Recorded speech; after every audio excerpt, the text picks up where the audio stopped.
அப்படின்னு வந்து அடம்பிடித்ததாகவும், அதுக்கப்புறம் மறுபடியும் இதே ஸ்கூல்ல வந்து சேர்த்ததாகவும், இந்த வாட்டி பார்த்தீங்கன்னா ஹாஸ்டல்ல இதுவரைக்கும் வந்து 6 முதல் 11 வரைக்கும் அந்த ஸ்கூல்ல தான் படிச்சிருக்காங்க. அதுவரைக்கும் டே ஸ்காலர் இந்த பெண் வந்து சடனா வந்து இப்ப சேர்க்கும்போது வந்து ஹாஸ்டல்ல சேர்த்துர்றாங்க. சரிங்களா?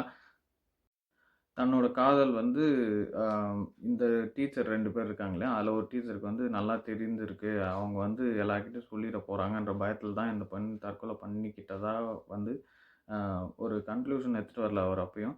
அ இதெல்லாம் வந்து சர்க்கம்ஸ்டான்சஸ் நடந்திருக்கு அந்த இடத்துல. அ இதனால வந்து அந்த பொண்ணு கொஞ்சம் ஃபீல் பண்ணியிருக்குன்ற மாரி சொல்றாரு.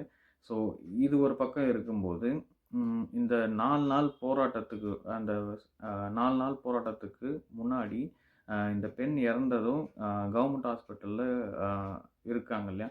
அந்த டைம்ல வந்து இது முன்னாடியே இந்த விஷயத்த முடிக்கணுன்றதுனால, அ இது வந்து பள்ளி தரப்புலருந்து